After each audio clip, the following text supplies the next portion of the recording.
Congressman Brad Wenstrup joined us on the show on 700 WLW. He had a long and interesting night last night, but a long and interesting few weeks, I'm guessing, right, Congressman? To say the least, obviously unprecedented that the chair, the speaker's chair was vacated in a motion that was supported by 8 Republicans and every Democrat, which was interesting yesterday. Just a little side story on Ways and Means Committee. The Democrats were complaining about the chaos of the last few weeks, and we pointed out that every Republican on Ways and Means Committee did not vote to vacate the chair, but they did. And Democrats did. So just a little bit of irony there as they want to complain about it. They could have made it not happen as well. But nonetheless, Mike Johnson, obviously a unifier, right? He got every Republican to vote for him. He's a very good man. He is well educated, well versed, and I think he's ready to go. He touched on things yesterday in his speech that it was about America. But he did discuss the open border and our debt, and that we have a world in turmoil and that we have to get back to work. And if you compare the speeches by Hakeem Jeffries ahead of him, it was very divisive. He was very much dividing Republicans and Democrats. And Mike talked about how there's a lot of common ground out there. We'll be conservatives. There's no doubt about it, but we want to address what America is going through as far as cost of living.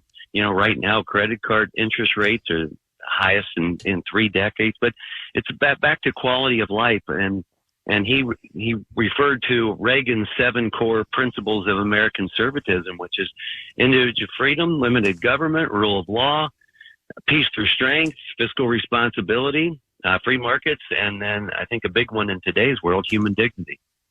Yeah. I mean, he hit on all those points, I guess, too. His values. I mean, this is, again, it's someone who is elected by the good people of Louisiana, not Ohio, not Indiana, not Kentucky, but they sent him into office. Very strong Second Amendment beliefs. As you said, believes in cutting spending, cutting taxes, shrinking government. He is a human-caused climate change denier. He played a role in helping Trump try to overturn the election, so he was kind of a wingman of Donald Trump for that. He opposes LGBTQ rights, same-sex marriage, nationwide abortion ban, anti-cannabis, checking a lot of the very conservative boxes there too. But now those are his values that are reflected by those who sent him to office. And I think it's also unfair by those on the left who would say, well, he's a radical and now he's in control of the speaker's gavel. But if you're Speaker of the House, you have to try and coalesce all the other members of that body to try and get stuff passed, like a budget, as you just mentioned. And so how much of his personal beliefs and his ideologies mesh with those, I guess, a little bit more moderate members of that body, and how do you get stuff done? Well, first of all, the speaker only has 1 vote.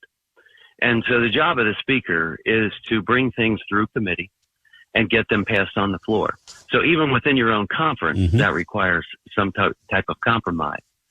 And that really has been the goal as we put people that may be considered from the hard right on committees with the people that were more moderate.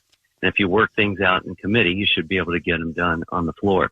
But I do want to say one thing, because I already hear the talking point coming about his voting to certify or whatever. I was with Mike Johnson on the amicus brief because states like Pennsylvania, they had a judge who just added 3 more days to the election. Mike's a constitutional lawyer. Okay. Right. That is unconstitutional. The Supreme Court did not take it up. Democrats like to say that was settled, but it wasn't. They said, well, before the election, no one's been harmed, and afterwards it's moot. But it's not moot because the Constitution says the state legislatures will determine the structure of the voting. Not a judge, not anyone else, not your Secretary of State. The legislature has to do it. If a judge wants to give an opinion, the state legislature has to codify it. So that was done unconstitutionally. Then when it comes to certifying, I voted to certify because my only job by the Constitution is to count the vote. Yeah. But also going back, it's the Electoral Counting Act of 1876 that allowed people to oppose on the floor because some states were sending two ballots, and we need to get rid of that. But I've seen every term I've been here when people have stood up. When Donald Trump won, I watched Democrats all day long get up and counter and try to not certify certain states. Yeah. They did it all day long. Yeah. So it's not like he's unique, and it's very hypocritical for them to be slamming him on that. Yeah. But nonetheless, you're right. He's conservative. Yeah, Those are his views. I get that. That's that's why he represents the people of Louisiana. But to think that that's going to be the way the House is run is silly, because you're never going to build consensus there. Now, I think what's interesting about it, Brad Wenstrup, is that here's a guy that's only been in office, not quite 2 terms, second shortest tenured congressman since 1883. A member of the party, I forget who it was, saw the quote that probably because he has the fewest enemies of anybody in the Republican Party, which is kind of funny but sad at the same time, because you think about, let's go back to Ohio's John Boehner. He was getting a rebellion from the Tea Party back in the day, and he said, I'm out, I'm going home. Paul Ryan, same thing. Kevin McCarthy, you know how that worked out, and now you've got Mike Johnson. So really what's changed, and there's always a sizable shift, and there's always movement within a party. Democrats go through the same thing, but ever since John Boehner, you could kind of see things tightening up based on that, what eventually became to be the MAGA portion of that platform of that party. And so do you have Mike Johnson just because he hasn't offended anybody, because he's new and it's hard to poke holes in someone who doesn't have a track record? And what does that mean now when he turns around and says, okay, we're going to have a continuing resolution to keep the budget going unless you can figure this thing out in 3 weeks? And he's also got to bridge the gap between moderate Republicans in his party and the farther right factions, as well as Democrats too. So he doesn't have much experience in that. How does he get things done?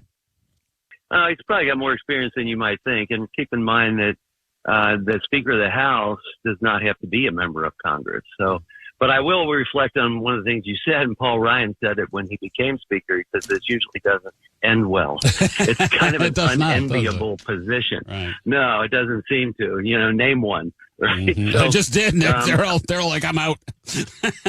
Yeah, I mean, that's the challenge of the job. So it takes a strong person to want to be able to do this job. But Mike is one that even when you disagree with him, he doesn't offend you.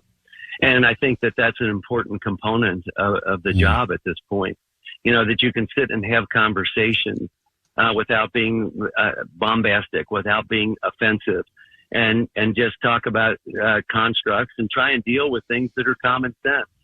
I think as I look at the things that I've been able to get done, and many of them in bipartisan fashion, it's because I'm dealing with issues that are common sense issues and address them in that way. And you can win people over. I don't feel like I have any enemies on the other side of the aisle. There's some people I just don't talk to, but I don't feel like I have any enemies myself or within our party. Right. So, Mike comes from, I think, that type of personality where you can have a conversation. Maybe it's Reagan-esque in some ways. So hopefully that will work to his benefit. But I think he wants to address the issues that deep down every member of Congress wants to address. And look, we know that we have to keep the government open. We know that we have to come forward with a budget, if you will. Of course, a budget is not law. What it comes down to is appropriation, how we are spending our money. And we have most of those already done, and we're going to vote on one today. So then they go to the Senate and back. So, it's the volley back and forth and get things on the president's desk that hopefully will guide the nation through. Are you confident, Brad Wenstrup, are you confident that you can get a budget done in 3 weeks? I'm pretty certain that we'll probably have some form of a continuing resolution again, unfortunately, which has happened under both sides of the aisle when they've had the leadership. Unfortunately, but I think the effort needs to continue to get it done in time. One of the things that's the problem when it comes to actually writing the budget is the House has always been instructed to wait until the president releases their budget from their administration. We got to not do that anymore. We just got to forge ahead and do our budget, but instead of waiting for the president's budget, which was due in February and is typically late. Yeah, and I'm looking at what he wants in there too, and it just seems like we're printing more money. Biden, $106 billion to get aid to Israel, Ukraine, and Taiwan. Also, the border security in there too. That's probably DOA. But also for another $56 billion for things like disaster relief and child care funding. It seems like that spigot never ends, and that there is no fiscal accountability. Republicans, as you know, have your pet projects too that continues to inflate our national debt, and we've been in a precarious position my entire life, and probably will be for long after I'm gone. Mm-hmm. But it's a fine line you have to walk, because Ukraine is a divisive issue, as is Israel for some members of the House. And maybe you kind of talk about both sides of your mouth, because you talk about members of your party talk about not funding Ukraine, but what about Israel? Well, they're allies, a little bit different. Yeah, it's about money and spending money we don't have. How do you thread the needle on those two things? Okay. So a couple of things that Mike Johnson brought forward yesterday, and we've been talking about, is putting together a bipartisan debt commission. You know, a bankrupt nation is not a strong nation. And when we are a strong nation, the world is a safer place. That's one thing. So parlay that into what you're talking about with Ukraine. So several members, including myself, when they had isolated Ukraine supplemental a couple of weeks ago, several of us that are veterans voted against it. Not that we're against it. We are for it, but we want a plan. And that's the problem. The Biden administration got out of Afghanistan based on a date, not on a plan. And now with Ukraine, they're just saying as long as it takes. That's not where we want to be. And we actually put together, 5 of us, put together a plan that we've now presented to the administration on what we need to do, what we need to supply. We suggest that Europe be more part of the humanitarian aid, that our European allies take care of that. So we actually have a plan.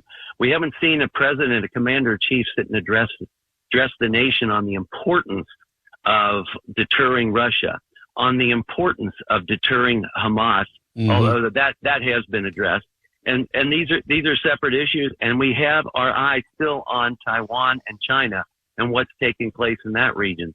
So we're trying to walk and chew gum at the same time. We prefer not to lump all that aid together in one big package without really defining what it's for and what it hopes to accomplish. Well, exit strategy, we're really bad at that, aren't we?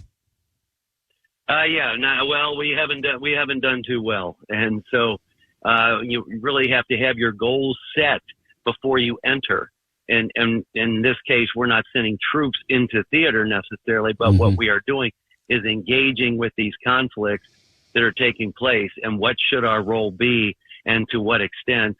But we know we want the outcome to be, we want Russia out of Ukraine. We want them to be a sovereign nation.